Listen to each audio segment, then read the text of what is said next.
Okay,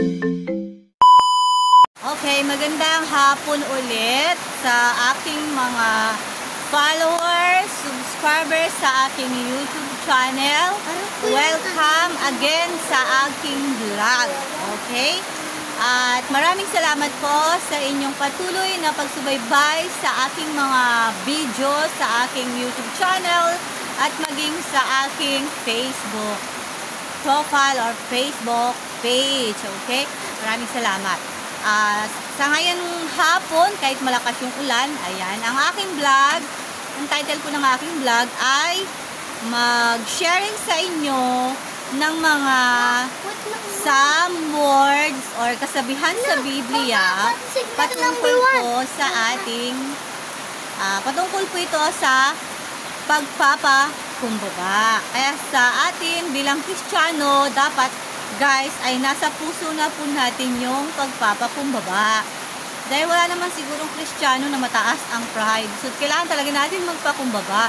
Kahit sa tingin natin guys na hindi tayo yung may sala or may sala sa isang tao para magkasundo tayo. Halimbawa nagkaaway para magkasundo tayo. Need natin magpakumbaba at pag-usapan natin ito. Okay? Malapit na magbabago. Okay guys, so patuloy po natin. Ang ating topic ay patungkol sa pagpapakumbaba. Sabi nga sa aking research, ang pagpapakumbaba ay isang mahalagang konsepto sa Biblia. Narito ang ilang mga berso na makikita at nagtuturo patungkol sa pagpapakumbaba. Mga verse sa Biblia tungkol sa pagpapakumbaba. So meron po akong na-search na 4 na verse patungkol po sa pagpapakumbaba. Ito ay nasa Pilipos 2:3-4. Okay? Sa chapter 2 verse 3 hanggang 4, sabi sa Pilipos, ang halimbawa ni Kristo, yun yung title dito sa Biblia na ito. Ayan. Dito sa Biblia na ito, ang title nun, ang halimbawa ni Kristo. Okay. Sa Pilipos chapter 2 verse 3-4. Basahin natin ha. Huwag kayong gumawa ng anuman dahil sa pansariling layunin o pagyayabang, sa halip bilang tanda ng pagpapakumbaba, ituring ninyong higit ang iba kaysa sa inyong sarili. Patuloy po tayo sa versikulo 4. Pagmalasakitan ninyo ang kapakanan ng iba at ang hindi lamang ang inyong mga sarili. Totoo lang, mahirap din kung gawin yun, no? Lalo na kung sa tingin mo sa sarili mo, no, wala ka namang sala, alam magpakumbaba ka at ikaw yung maghagad ng tawad sa kanya. Pero ito po yung sinasabi ng Biblia. Ngayon guys, basahin naman natin ang ikalawang verso na makikita naman daw sa Unang Pedro chapter 5 versikulo 5-6. At sabi naman po sa Unang Pedro chapter 5 versikulo 5 hanggang 6. Basahin po natin, no?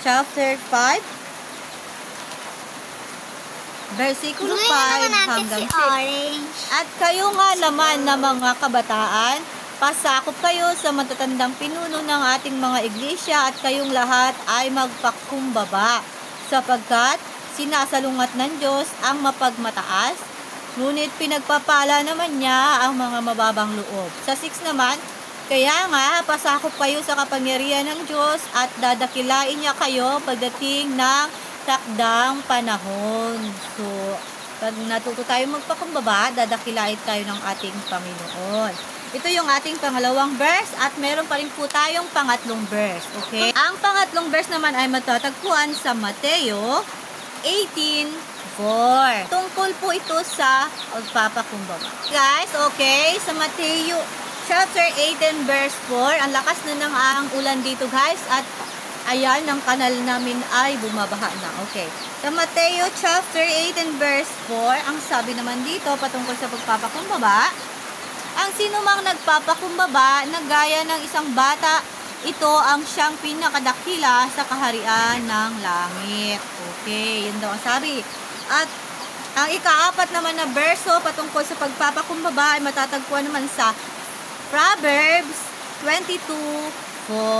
Tatagpuan yung pang-apat natin na verse sa Kawikaan 22:4. Okay? Hanapin natin 22:4. Sabi sa Kawikaan 22:4, ang paggalang at pagsunod kay Yahweh at ang kapakkumbabaan ay nagbubunga ng yaman, buhay at karangalan. Ayun, sabi pala dito. So, ang paggalang at pagsunod kay Yahweh at ang kapakkumbabaan ay nagbubunga ng yaman, buhay at karangalan. Ayan, yan po yung mga apat na berso na nakita ko po sa Biblia patungkol po sa pagpapakumbaba. So, ang pagpapakumbaba sa Biblia ay hindi lamang tungkol sa pagiging mababa o mahina, kundi patungkol ito sa pagiging mapagkakumbaba at mapagbigay sa iba. Ito rin ay isang katangian na pinapahalagahan ng Diyos at ang isang susi sa pagkakaroon ng isang matatag na relasyon sa Kanya. So guys, ito po yung unang vlog na naman natin na pinamagatang magpapakumbaba or be humble. Okay, sa susunod nating vlog, abangan nyo kung ano nga man ang aking maisipan at kung meron naman akong maisipan na mai-share sa inyo. Okay?